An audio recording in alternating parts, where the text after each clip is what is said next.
바울이 이 로마서 초입에서 계속해서 강조하는 것이 무엇이냐면요, 믿음을 통해서 의롭게 된다라는 것입니다. 그래서 율법과 믿음을 계속 비교하고 있죠. 그리고 이 율법으로 대표되는 행동을 통해서 얻는 어떤 상급을 통해 얻는 의와 믿음만으로 얻는 의를 계속 비교해 주고 있습니다. 특별히 이 비교하는 첫 번째 대상은 교회 안에 들어와 있는 바울과 같은 민족인 유대계 그리스도인들에게 온전한 복음을 바로 알려주기 위해서 그렇게 하는 것이죠.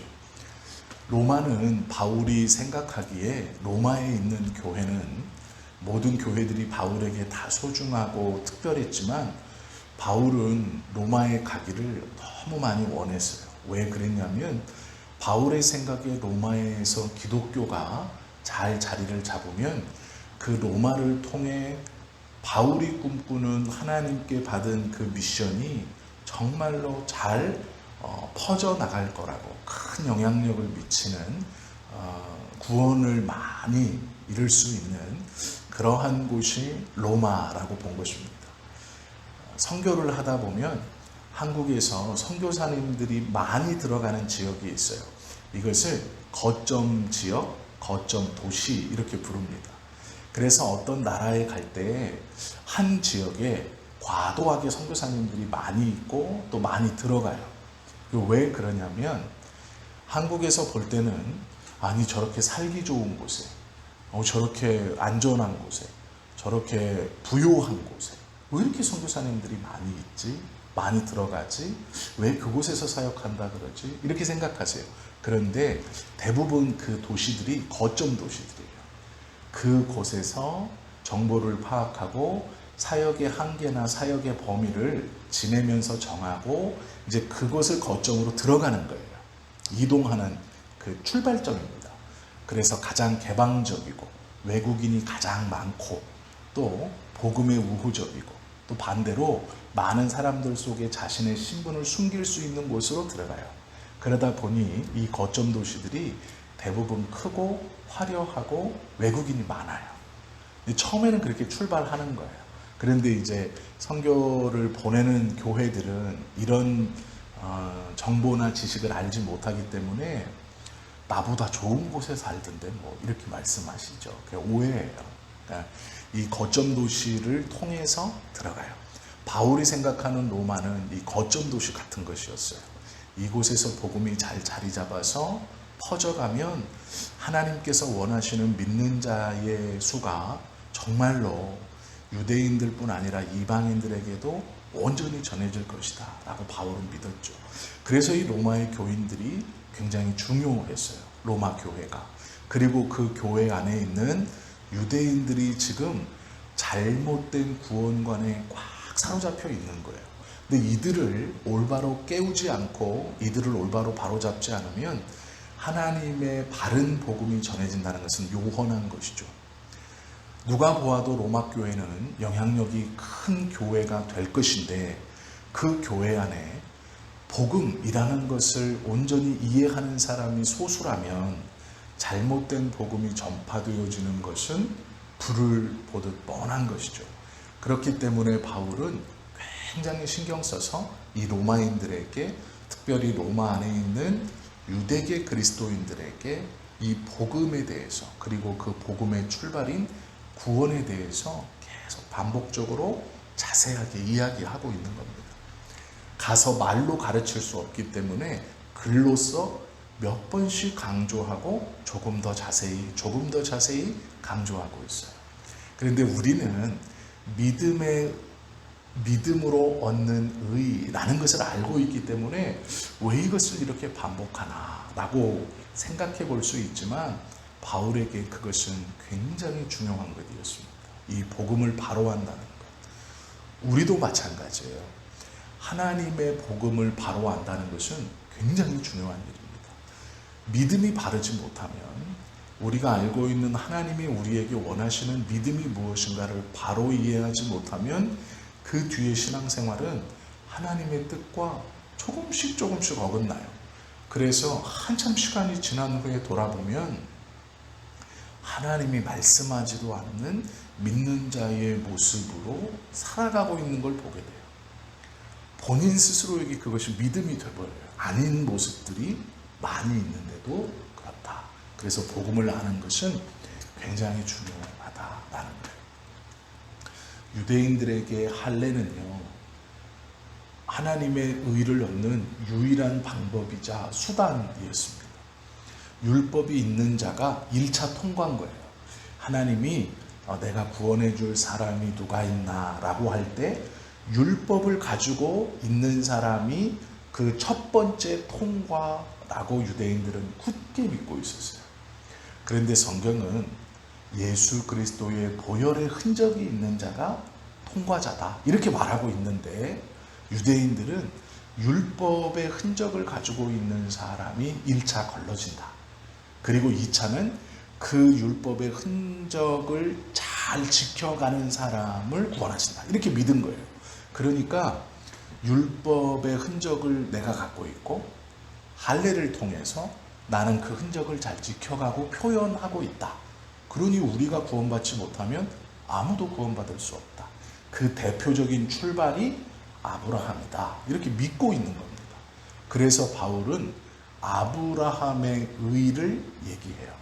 네, 앞에는 직설적으로 얘기하지 않았어요. 그런데 오늘 우리가 읽었던 4장 9절 이 후반절부터는 아브라함의 의가 율법의 의가 아니라 믿음으로 받은 의다라고 직설적으로 이렇게 얘기를 합니다. 그전에는 여러 비유로 짐작할 수 있게끔 말을 끌어왔어요. 그러다가 이제 9절부터는 직접적으로 딱 얘기를 합니다. 어떤 말씀을 하시는가 우리가 좀 함께 볼게요. 하나님의 의를 받은 사람은 죄에 대해 가리움을 받고 그 죄에 대해서 사죄를 받은 사람이에요.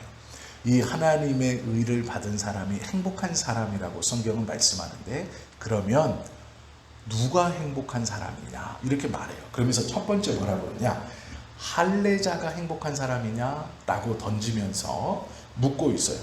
그런데 할례자가 행복한 사람이 아니다 라고 말하면서 뭐라 그러냐면 중요한 말이, 아브라함과 언약을 세우실 때 할례는 이런 겁니다. 하나님이 아브라함에게 언약을 세워주셨어요. 내가 너의 하나님이 될 것이다 라는 게 약속이거든요. 이게 언약이에요. 아브라함이 그 언약을 받았습니다. 몇 세에 받았게요? 75세에 받았어요. 그래서 그 약속의 말씀, 언약을 따라 집을 떠나요. 그리고 이 언약, 내가 너의 하나님이 될 것이다 라는 이 약속의 결과가 있어요. 결과. 말씀으로 하신 것이 눈에 보이는 것으로 나타났어요. 그 결과. 이게 뭐냐면 할례예요. 그리고 그 뒤에 나온 게 이삭이에요. 이걸 어떻게 알 수 있냐면요. 제가 뒤에서 다시 설명드릴게요. 즉, 이것만 기억하시면 돼요. 그러면 그 행복한 사람들이 유대인들이냐라고 묻는 이유는, 할례라는 것은 언약을 주셨다는 것의 결과로 언약을 받았다는 것에 대한 표징이 할례지, 이 언약의 완성이 할례가 아니다 이렇게 말하고 싶은 거예요. 할례가 무엇이냐? 하나님의 언약을 받았구나 네가. 즉 하나님의 말씀을 들었구나, 이 표시라는 거예요. 그러면 이제 또 물어요. 뭐라 그러냐면 무할례자들에게냐? 무할례자들이 그럼 하나님의 의를 받아 죄사함을 얻어서 행복한 사람들이냐? 아니다. 그들도 또한 약속의 증표가 있대요. 그게 뭘까요? 세례예요. 유대인들이 하나님의 언약의 증표로 할례를 받듯이, 즉 하나님의 말씀을 듣고 그 약속을 내가 받은 자다라는 증표로 할례를 받듯이, 신약에 있어서 하나님의 사람들이 하나님의 이 복음을 받았다라는 증거가 뭐냐면 세례라는 거예요. 그런즉 믿음이 없이 받은 세례는 구원의 결과를 낳지 못한다. 마찬가지로 믿음이 없이 받은 세례 또한 구원의 결과를 낳지 못한다. 약속을 받았다는 표징이긴 하지만 그 표징이 있는 것만으로 구원의 결과로 나아간다? 아니다. 약속을 받았다는 표이지만 믿음이 없이는 그 결과까지 나아갈 수 없다. 지금 이걸 말하고 있는 거예요. 그러면서 이 바울이 유대인들에게 뭐라고 그러냐면요. 성경을 가만히 설명해 줘요. 제가 앞에서 설명드렸던 아브라함의 일을 들면서 이 할례가 하나님의 약속, 율법을 받았다는 표시이다. 이렇게 말을 했어요. 왜 그러느냐가 이유가 있습니다. 그게 왜 그러냐면요. 아브라함이 하나님의 말씀을 듣고 고향을 떠났던 때가 75세예요. 75세. 그런데 성경을 잘 읽어보면요. 하나님이 아브라함을 불러서 내가 너의 하나님이 되겠다. 내가 너와 동행하겠다. 내가 너에게 아들을 주겠다. 이런 약속들을 주신 것이 창세기 15장에서부터 시작하거든요. 근데 놀랍게도 할례를 받은 거예요. 창세기 15장에서 아브라함을 부르시고요. 그 아브라함이 떠났습니다. 그러면서 뭐라 그러냐면 의롭다 이렇게 칭해 주세요. 말을 믿고 떠났어요. 그걸 보고 의롭다 불러주셨는데 할례는 창세기 17장에 나와요. 이게 무슨 얘기냐면 부르심을 받고 그 의롭다 칭하심을 받고 15년이 흘러요. 최소 14년 이상이 흘러요. 그럼 생각해 보세요. 하나님이 부르셨어요. 75살에 불렀어요. 99세까지는 약 20년 정도 시간이 흘러야 되는데 하나님의 말씀인 언약을 먼저 받고 약속을 먼저 받고 행동을 한 다음 얼마의 시간이 흐른 뒤에 하나님이 아브라함에게 의롭다 칭해 주세요. 칭해 주시고 14년이 흘러 할례를 받았어요. 그러면 아브라함이 하나님의 처음 약속을 받을 때 할례를 알았을까요? 몰랐을까요? 몰랐어요. 그리고 시간이 얼마 흘러서 아브라함에게 하나님이 너는 의롭다 라고 말했을 때 아브라함이 할례를 알았을까요? 몰랐을까요? 몰랐어요. 아브라함이 할례를 받은 것은 99세예요. 하나님 받으라 그랬어요. 그러면 부르시고 의롭다 칭함을 받고 할례를 받은 것이 75세에서 99세까지 약 24년이 흘러야 돼요. 그러면 하나님의 의롭다 하심은 할례와 상관이 없는 거예요. 할례를 받기 전에 이미 주셨다는 거예요. 근데 유대인들은 이걸 하나로 생각했어요. 아브라함이 부름을 받았고 할례를 받았고 의롭다 하심을 받았지. 이렇게 생각했어요. 아니에요. 부르심을 받았고 의롭다 하심을 받았고 할례를 받았고 이게 정상이거든요. 그러면 의롭다 하심보다 앞에 나오는 게 부르심이고 그 의롭다 하심 뒤에 나오는 게 할례예요. 그리고 그 뒤에 나오는 게 이삭입니다. 이걸 우리가 잘 기억해야 돼요. 우리가 하나님께 어떤 약속을 받아요. 그럼 우리는 그 약속이 금방 이루어질 거라고 생각하고 내 삶에 이루어질 거라고 믿어요. 이게 믿음이에요. 그러면 그 믿음을 가지고 그 약속을 품고 삶을 출발을 합니다. 이게 다르게 산다는 거예요. 부르심 속에 우리가 살아요. 기도의 확신 속에 살아요. 그런데 하나님이 의롭다. 내가 너에게 준 약속을 너는 받을 준비, 그 인정을 받았다. 이렇게 말씀하세요. 그리고 나서 표징이 있어요. 표징. 내가 이루어 주겠다. 딱 이거라는 어떤 표징이 있어요. 그게 할례예요. 구약의 사람들. 그리고 그 약속에 눈에 보이는 이삭이 태어나는 거예요. 우리도 마찬가지예요. 하나님께 음성을 들으면 우리는 바로 그 음성에 대한 어떤 결과물이 나올 거라고 생각해요. 그래서 기도를 열심히 하고 3박 4일이나 4박 5일 어떤 성회에 가거나 기도원에 가서 기도를 정말 간절히 해요. 그래서 응답을 받았어요. 마음이 편안해지고 근심과 걱정으로 올라갔던 그것이 그 기도하는 순간 하나님 앞에 메어 달리는 그 순간 마음이 편안해지는 것을 느껴요. 그리고 나도 모르게 확신이 생기고 기쁨이 일어납니다. 그러면 우리는 어떻게 기대했냐면 하나님의 그 나에게 주신 응답의 결과나 은혜들이 금방 눈에 보일 거라고 생각해서 집으로 가서 그 은혜가 일어나겠지라고 생각하는데 안 일어나요. 그러면 또 실망하고 또 이제 그 자리로 가는 거예요. 이것만 해도 믿음이죠. 왜요? 다시 기도하러 그 자리에 간다는 것만도 믿음이에요. 그러나 안 일어나요. 이게 정상이에요. 왜 그러냐면 이곳에서 그 마음을 가지고 살아가야 돼요. 두려워하고 불평 갖고 불만을 갖고 살던 내 생활이 하나님 앞에 이것을 맡기고 기도해서 마음의 평안함과 확신과 기쁨을 가졌어요. 그것을 가지고 다시 돌아가 실망하는 게 아니고 그 주신 평안함으로 이 일을 내가 동일하게 직면하고 마주하고 감당할 때 하나님은 표징을 주세요. 어느 날 나에게 눈에 보이는 어떠한 확실함을 주세요. 이것이 하나님께서 붙들고 가시는 것이구나. 하나님이 맡고 계시는구나는 확신이 와요. 그리고 나서 그 결과물이 나오는 거예요. 그리고 이삭이 나오는 거예요. 그리고 나서 그 주신 말씀의 응답이 비로소 이루어져요. 우리는 이걸 생략하고 하나로 봐요. 여기서 말씀을 듣고 응답받으면 바로 내 삶에서 일어나는 것처럼. 아니에요. 근데 그렇게 가르치죠. 그러니까 기다리지 못하는 거예요. 그 하나님이 은혜를 주심을 가지고 내가 붙들고 살아가는 기간이 없어요. 그러니까 말씀을 받아서 하나님 앞에 의롭다, 너는 내가 그 주신 말을 이루겠다, 걱정하지 마라, 확신하시는 그 기간이 없기 때문에요.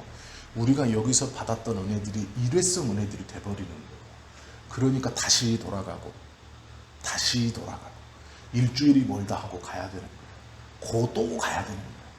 하루가 멀다 하고 또 가야 돼요. 왜요? 그 기간을 살아가지 못해요. 그게 무엇인지 모르니까 그 마음을 붙들고 여기서 그 음성을 듣고 이곳에 와서 삶의 자리에서 성령님께 간구하면서 그 기쁨을 빼앗기지 않기 위해서 무단히 싸우고 그 기쁨과 은혜 아래서 지켜가려고 노력하면서 믿음으로 살아가는 모습을 보여주고 유지해가지 못하니까 안 나오는 거예요. 결과가 다시 가는 거예요. 그 자리로. 근데 이것은 심각한 오해이면서 신앙생활이나 기도응답의 법칙을 모르는 것이고 은혜를 쉽게 생각하는 거예요. 하나님께서 우리에게 은혜 주시면요 비정상적인 거예요. 우리가 은혜에 대해서 오해하는 것이 있어요. 그게 무엇이냐면 하나님이 나에게 은혜를 주신다, 내 삶에 간섭해 주신다는 건 전 우주적으로 봤을 때 비상식적인 거예요. 왜 그러냐? 우리는 다 죄인이거든요. 죄인은 하나님께서 버리는 것이 맞아요. 관여하지 않는, 내버려 두심을 당하는 것이 맞아요. 그런데 하나님께서 강제적으로 우리들에게 구원을 선언해 주셨고 우리를 하나님의 자발적인 일하심 안에서 땡겨서 데려다 놨어요. 믿음의 사람으로. 그리고 우리들에게 하나님의 약속의 말씀을 주세요. 우리는 그 약속의 말씀을 받고 삶의 자리에서 죄악된 세상에서 약속의 말씀 의인으로 살아가려고 해요. 이것은 불합리적인 거예요. 비정상적인 거예요. 그러면 이렇게 불합리적이고 비정상적으로 살아가는 삶에 하나님이 개입하신다라는 것은 비정상이에요. 이건 자유로운 모습이 아니에요. 자연스러운 게 아니에요. 내가 창조한 이 세상에서 내가 내 백성을 내 맘대로 하겠다는데 너희가 무슨 상관이냐가 아니에요. 그 너희가 누구예요? 하나님의 법칙이에요. 그 너희는 누가 있는 게 아니고 하나님의 법칙이에요. 하나님의 말씀이에요. 믿는 자들을 하나님이 관여하신다는 건 하나님이 하나님의 말씀과 법칙을 거스르는 거예요. 이건 쉬운 게 아니에요. 하나님께서 자신의 말과 자신의 법칙, 하나님이 존재하심으로 돌아가는 우주의 법칙을 거스르시는 거예요. 결코 쉬운 문제가 아니에요. 내가 하나님께 은혜를 받고 하나님이 내 삶을 통해 역사하신다는 것은 우리의 입장에서 봤을 때는 그 법칙을 거스르시는 일이, 물론 하나님은 창조자이시기에 쉽게 하실 수 있어요. 아무렇지 않으실 수 있어요. 그러니까 약속해 주시는 거예요. 우리의 입장에서 그 거스르는 은혜를 받는다는 것, 첫 번째가 구원이고 두 번째가 동행하심이죠. 이 동행하심은 이 땅 가운데 절대로 자연스러운 모습이 아니에요. 부자연스럽기 때문에 악한 세상은 그 부자연스러움을 자연스럽게 바꾸기 위해서, 원래 죄악된 대로 돌리기 위해서 우리를 시험하고 우리를 압박하고 우리를 괴롭히는 거예요. 이게 자연스러워. 우리 입장에서는 부자연스러움을 지켜가기 위해서 자연스러운 방해와 고통을 받는 것이 자연스러운 모습이고, 하나님의 입장에서 죄 가운데 자연스럽게 살던 우리를 멸망해 가는 것이 자연스러웠던 우리를 건져주셔서 새로운 생명을 주시고 약속을 주시고 그 약속을 붙들고 살아가게 하심이 부자연스러운 거예요. 그런데 아무것도 안 하고 하나님이 다 알아서 하시겠지, 그건 믿음이 아닌 거예요. 이 믿는 사람의 원리나 성경에서 말씀하시는 은혜들을 이해하지 못하는 거예요. 그 사람에게 어떤 은혜가 있을까요? 아무런 은혜가 없어요. 구원에 대한 기쁨도 없고 확신도 없는 거예요. 그러니 신앙생활이 힘들어요. 세상에서 고통받는 것 같고 하나님도 나에게 별반, 그러니 고통이 가중이 되는 것 같아요. 믿음에서 떠나는 거예요. 말씀을 잘 모르기 때문에, 하나님의 법칙을 모르니까. 하나님이 나에게 은혜 주시고 내가 하나님의 말씀을 순종하고 붙들면서 살아가는 이 세상을 거스르며 살아가는 부자연스러움이 얼마나 힘들고 어려운지, 그러나 내가 그렇게 살 때 하나님께서 나의 삶에 개입하셔서 그 부자연스러움을 유지시켜 가시고 막아주시면서 함께 전진해 가는 게 어떤 의미인지를 모르기 때문에 너무 쉽게 생각합니다. 하나님이 아브라함에게 이렇게 해주신 이유가 있대요. 무슨 이유냐? 아브라함이 할례가 아니라 믿음을 통해서 의롭다 하심을 주신 이유가 있대요. 율법을 몰랐을 때, 할례를 몰랐을 때. 왜 주셨느냐? 그것이 13절 말씀이에요. 아브라함이나 그 후손에게 세상의 상속자가 되리라고 하신 언약은 율법으로 말미암은 것이 아니요 오직 믿음의 의로 말미암은 것이니라 라고 말하면서요, 12절 말씀 보세요. 12절 말씀에 또한 할례자의 조상이 되었나니 곧 할례 받을 자에게 뿐 아니라 우리 조상 아브라함이 무할례 시에 가졌던 믿음의 자체를 따르는 자들에게도 그러하니라. 왜 아브라함에게 할례를 받지 않았을 때 믿음으로 의롭다 하심을 주셨냐면, 할례 받은 자들에게도 믿음의 은혜 아래 이 의를 주시려고, 할례를 모르고 믿음의 은혜 아래 이 믿음을 주시려고, 즉 할례자와 할례자이지 않은 무할례자의 모두에게 믿음으로 의를 주시려고 하나님이 아브라함에게 할례 전에 믿음으로 의롭다 이렇게 해주셨다라고 말하는 거예요. 그러면서 요 할례자가 믿음으로 받는 의나 무할례자가 믿음으로 받는 의나 이 의가 모든 세상의 법칙으로 통하고 이 모든 이 사람들이 세상의 상속자, 비정상적인 것이 세상이었는데 이 비정상이 정상으로 회복된다고 말씀하시는 거예요. 믿는 것이 자연스러워지고 정상이 되고 하나님이 직접 관여하시고 당신의 백성을 통치하는 것이 자연스러워지는 것이 세상을 상속받는다라는 의미예요. 세상이 변하는 거예요. 하나님께서 이 세상에 믿는 사람들이 그 하나님과 동행하고 하나님의 통치를 지키며 살아가는 것을 통해 하나님께서 이 땅을 다시 정상적인 세상, 죄가 통치하는 게 아니라 하나님의 의가 통치하는, 하나님이 믿는 자들을 직접 다스리시고 동행하시는 것이 자연스러운 세상, 그 세상이 된다고 말씀하시는 거예요. 그 세상을 만들기 위해서 믿음으로 받는 의를 주셨다. 할례자도 믿음으로, 무할례자도 믿음으로. 그래서 이 믿음으로 받는 의는 차별이 없다. 왜? 정상적인 세상, 너희가 상속하게 될 그 세상으로 이 땅을 바꿔가는 것이기 때문이다. 이렇게 말씀해 주시는 거예요. 이것이 우리가 받은 복음이고 믿음으로 얻는 의예요. 바울은 이것을 로마 교회에 있는 유대인들에게 계속 설명해 주고 있는 거예요. 우리 생각에는 답답할 만큼, 왜 이렇게 반복하지? 할 만큼 계속 말씀해 주고 있는 거예요. 이것이 진리이기 때문이에요. 세상을 정상으로 바꾸는 유일한 방법이에요. 믿는 자가 날로 늘어난다라는 것은 비정상적인 삶을 살아가는 사람이 늘어난다라는 뜻이에요. 그러면 어느샌가 그 비정상적이라고 말했던 그들이 정상이 되는 거예요. 알고 봤더니 그 정상이 된 것이 원래의 세상인 거예요. 상속자들이 받아야 될 에덴 동산인 거예요.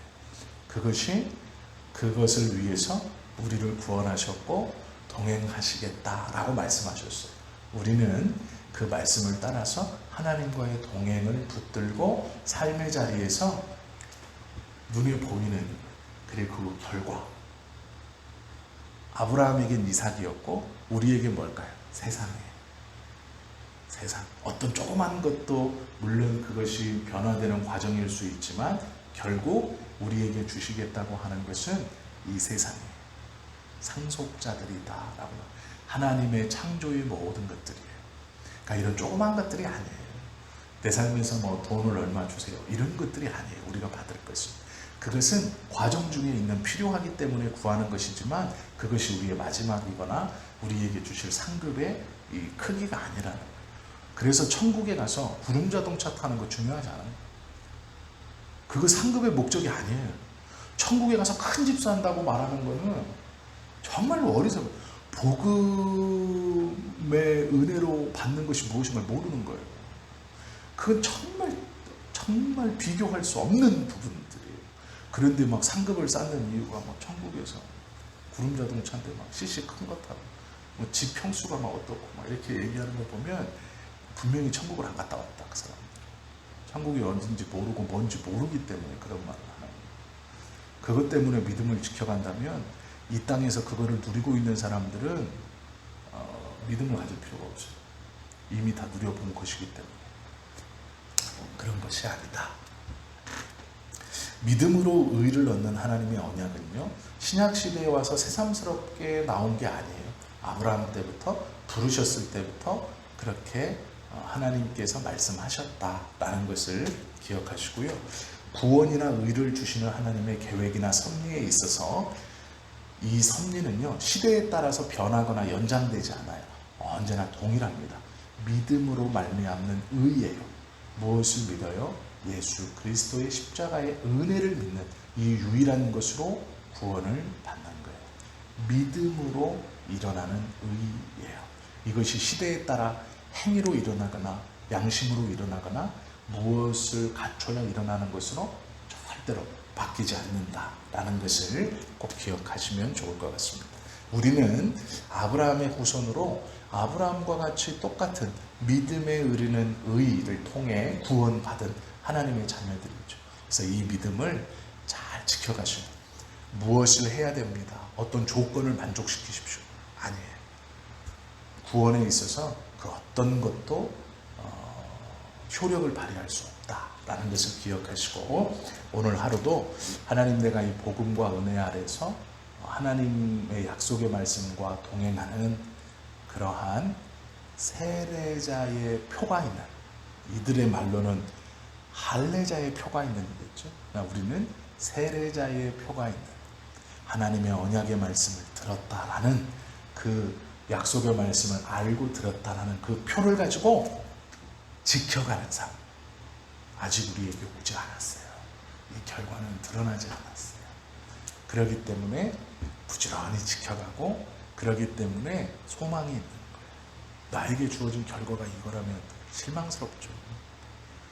내 눈앞에 있는 결과가 하나님이 주신 결과의 끝이라면 하나님 뭐하러 믿어요?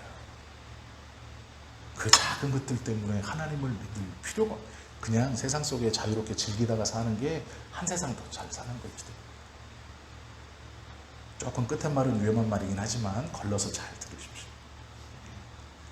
믿음을 지켜간다는 것은 쉽지 않지만 우리가 마땅히 해야 하는 일이에요.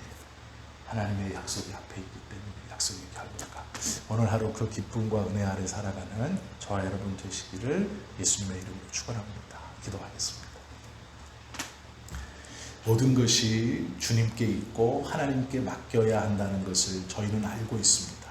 그러면서 하나님 말씀을 듣고 배우면서 우리의 믿음과 하나님께서 원하시는 은혜의 단계들, 또 하나님 우리가 눈에 보이지 않는 어떠한 신령한 세계들에게서 깨닫게 해주시는 영적인 규칙들과 법칙들을 하나하나 알아가고 또 그것을 붙들고 지켜가는 자가 되게 해 주옵소서.